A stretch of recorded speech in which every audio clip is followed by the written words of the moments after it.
Hello, Scorpios. Welcome to your reading with me, Cindy. Scorpio, this week, I'm just looking at all this eclipse energy that is kind of coming to a closure here this year, but there's been kind of intense the last little bit. And I'm just asking for each sign, what is this eclipse energy activating in your life?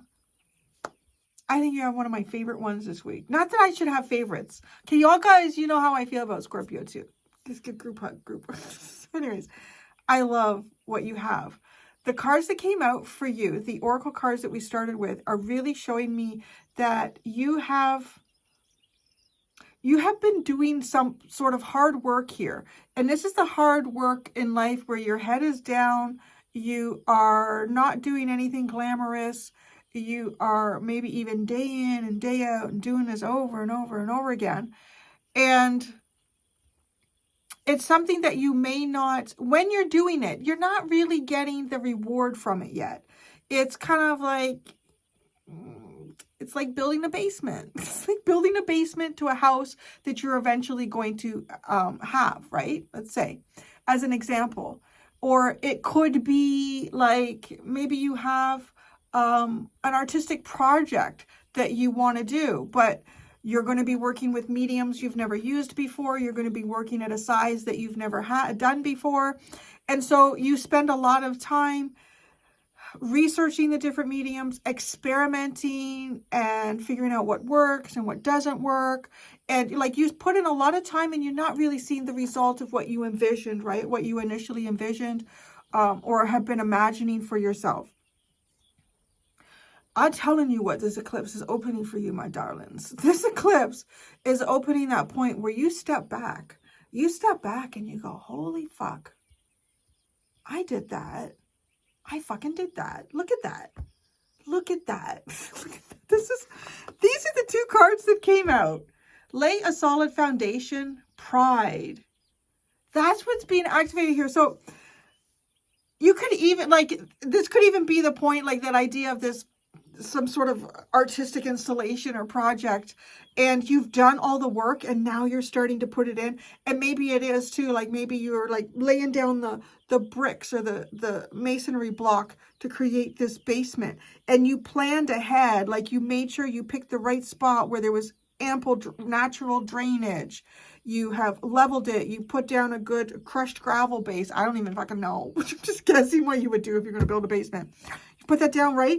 And then it is like you are laying this foundation, but there's pride here. This is like, look at what I did. Look what I'm doing. I feel great about myself, about my accomplishment.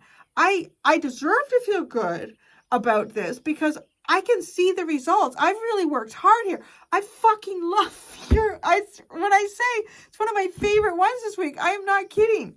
This is just because laying that solid foundation, it's not the dream. It's not like if you have got pride, you've got pride for the base that you are creating, that you've created. But it's almost like it's a moment of pride to me is what is being activated here. Is this a moment of pride? And maybe this is not just a moment, but it is the opening up of a period of pride in what it is that you are building in your life. The foundation that you have created and that you are in the process of creating. Like if this was another card that was going with pride, I don't know. I can't think of anything off the top of my head, but you know, it could have been a card that was indicating, you know what, you're kind of like a little bit too proud of something here that's a little fucked up. You need to get that in order. This is not that at all, because laying the solid foundation is that Knight of Pentacles energy where it is also, look at your underline, turn knowledge into wisdom. Turn knowledge into wisdom.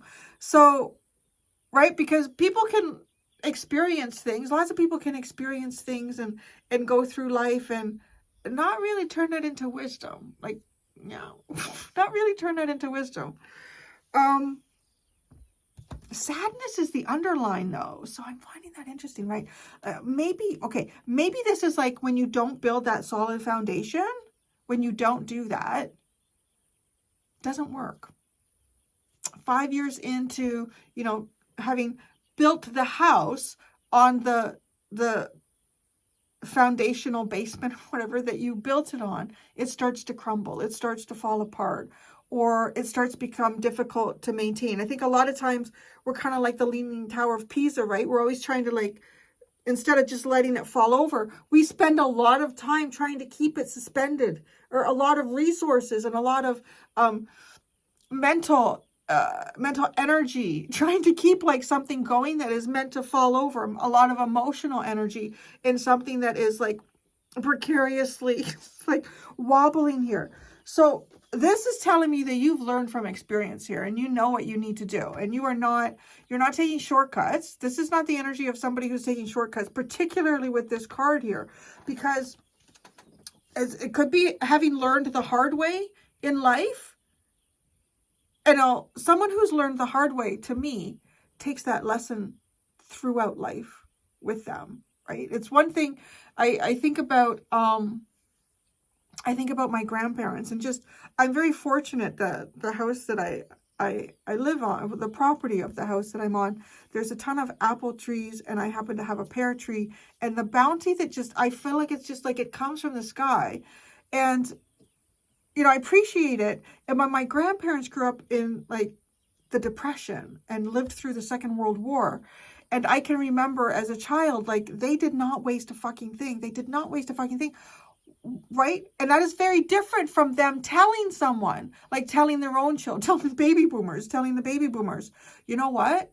The bounty, you never know when that bounty could be gone. You never know when you've got to do it right. Do it right the first time. And they were very much that. They were very, very much that. Do it right the first time, even if it takes all week. Like, even if it's something simple and it's like, well, I have to go back to the hardware store to get the right piece, or I could kind of MacGyver it and just hope for the best. Most of the time they wouldn't do that.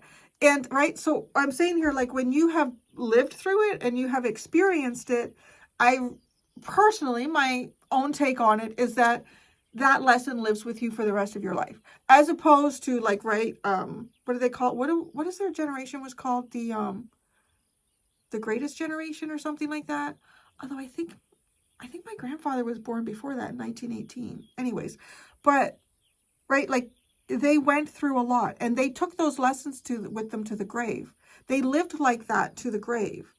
But baby boomers have not. Baby boomers, right? Well, none of us, to some extent, have not, because what they went through was astronomical. Really, really was astronomical. But we could tell you over and over again, right? It's like taking that knowledge out of a book and then applying it to life. It's one thing to read about it and to talk about it. It's another thing to live it and do it. And you've done that in something here. And then you've done it. And you have felt the disappointment when it didn't work out. But you see, to me, this is somebody who is intelligent. And I don't mean that you necessarily have to have a high IQ, or you need to be like, have a high secondary education or anything like that. Or even like, maybe there's a lot of people I could be reading for that maybe haven't even gone to high school or finished high school. And this is somebody who is expanding and growing and open to it, and can step back for a second and say, okay, this is not working. I need to really see why this is not working, and what can I do? Like, somebody who's thoughtful, somebody who's considerate of their own situation and what's going on around them, and also open-minded. Because here you sit with this eclipse is activating a period of pride in the foundation that you have built. And there's probably no trumpets. There's probably like maybe not even anybody else is acknowledging this foundation that you are building, that you have created, that you have brought into your life. Because when you're doing it right, it takes too long, or it's too tedious for the world to sit back and wait to go, yeah, that's great. Look at what you did. This will probably turn into whatever, area of your life this is, or if it's your entire life, this will turn into something down the road where people go, man, you're so lucky to have that, or you're so lucky that your life is that way. Because they won't know. They won't know what you went through to lay a solid foundation. This is too, like, even having enjoyment in it, because the beaver, come on, if you ever watched them little beavers on those rescue beavers, my God, they're so cute, the rescue beavers. Yeah, they're really cute. They're really cute. But they just work every day. They just go out and it pleases them, right? Just think about such a tiny little creature could build just a massive dam. It's just a massive dam from scratch with the wood that it takes down out of the forest and starts piling together. And it's like a stick at a time. But another stick. That is incredible. It's like almost to sit back and go, I made the dam. I made it. I made the lodge, whatever it is. I don't know what you made. I don't know what it is. But I really love this energy. This just is very thoughtful and open-minded. And yeah, I like it. I really like it. Okay, so now we're going to the tarot. So, Beaver Spirit, lay a solid foundation. What is this foundation in Scorpio's life? What is this foundation that they're going to have pride in? I don't know. Maybe there's some foundations that are still wobbly in Scorpio's life, but there's one here in particular that there's a solid foundation being laid. Wow. The Queen of Pentacles. Holy crap, is it ever? It's like your world. It's like your world. It's your home. It's your work. It's your family. It's your kittens. It's your kittens. It is maybe you, like, yeah, look, she's got apple trees too. So she's got apple trees. Oh, but she has grapes also. That's really nice. It is the fruits of your labor to some extent, no? The fruits of your labor, whether that is like maybe some of you do have kids, or some of you have kittens or puppies or pets. This is the pride in the foundation that you have laid here. Your family and whatever family is to you. The stability, the cycle. Okay, because this is indicating cycle to me too. This is something that will withstand many different cycles. And some cycles will be better than others, but it doesn't matter. They're still going to stand. This is still going to be there. Like if I think about, this is the third, it's funny, right, it's now 2 years that I've been here, but this is the third harvest. How does that work? Because when I first moved in here, I wasn't quite moved in, and there was apples, and I was eating a random apple. I guess it was towards the end of 2023, October or so. Most of the apples, I guess, had already fallen by the time I got possession of the house, and I was just so busy doing stuff inside, I didn't see much on the outside. But I thought, wow, that's magical. I mean, first one I bit into, I was like, fuck, this is so good. I can't think of the last time I tasted an apple this good. It's just incredibly crisp and juicy, and has like just the perfect balance of sweetness with a tiny bit of tartness. I thought, this apple's incredible. And in the following year, last year, there wasn't that many apples, which is funny. I thought that because it was pretty dry this year, and now there seems to be more. There's just like falling from the sky, like raining from the sky, right? Like some years will be better than others, but there'll always be something. And then if one year is not as good as the next, it's still good. Like there's still another year and another year. Like there's something about that too, like, because this is very earthly. This is also feeling like in balance with the cycles.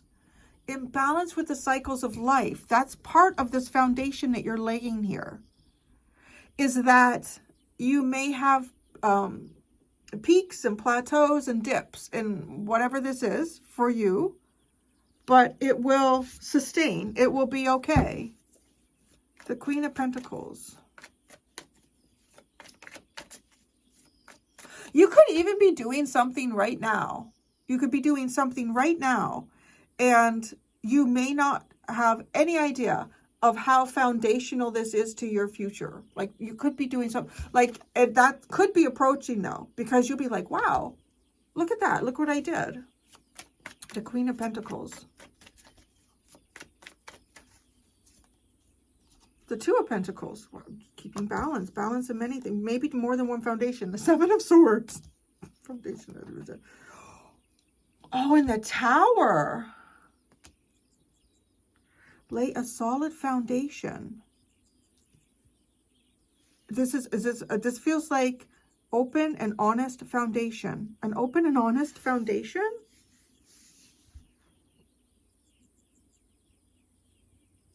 Also, I feel like you might be choosing something here. Like if you have felt pulled in a number of different directions and none of those feel like they're being created in a sustainable way that you know could take you long term, whatever it is, it's very open here. I mean, there's so many different things with the Queen of Pentacles, what this could actually be. Could be how you are, like maybe you're saving up for your children's education, or maybe you want to breed puppies or kittens or something, or you want to have an orchard. Like what you're doing now, you're focusing. This is, to me, this is focusing. This is removing the need to juggle. I don't know what the, why is the tower? See, I like that the tower is coming in after Seven of Swords. Maybe this is not using your mind wisely.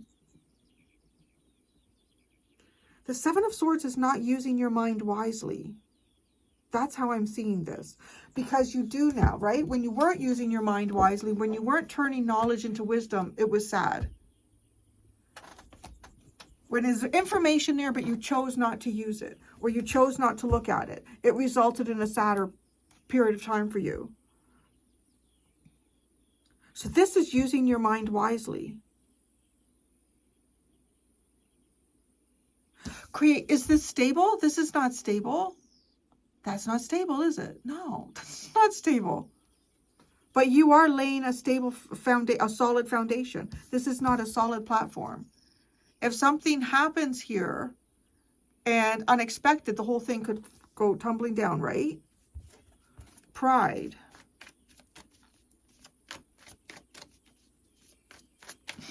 My lips are sweet. I've had 2 apples already today. I have to stop myself. Well, the first day when I really got a harvest, I ate 7. They were small apples, but I ate 7 of them. I could not stop pooping for 2 days. I was like eating cheese and all sorts of stuff. Like, geez Louise. Pride. Wow, the 6 of Cups. That's really beautiful. You know, there could be others here that are really proud of you. I said I didn't feel any trumpets, but maybe there will be. Maybe somebody here really proud of you. I like that. That's nice. I want to say there maybe, you know, sometimes too, we can be, I say I used to be. I just haven't, because I haven't done any visual art in a long time. And I don't know if my hand-eye coordination is the same. Well, I know it's not as what it was years ago when I could do really detailed artworks. But there were many times where I would get just so involved in what I was doing and just working on it and working on it and working on it. And to me, I was just like wrapped up in the process of identifying what wasn't quite right and then adjusting it. And then does that go with this? And does the whole thing come into balance? And is it proportional and whatever? And then every once in a while, like depending on like when I had a children's art studio, I could have been working in one of the studios when there was no classes and just doing something. A parent could have come by to buy supplies or something. And they might have just stopped and said, oh my God, that's amazing. Like, how long did that take? How long have you been working on it? I don't know. And then I go, and then they would start to point things out and I wouldn't even realize that. And I'd have to step back, you know, and then they would leave and I would go and I would look at it and go, well, it's pretty good. Like sometimes it takes another person to point out to us how amazing it is what we've done. And there could be that here. I think there could be something like that here for you. The 6 of Cups with pride. The Ace of Swords. Yeah, that is exactly how I just described it. The Page of Swords. There could be somebody who wants to learn what you're doing. How did you do that? And the Wheel of Fortune. Wow.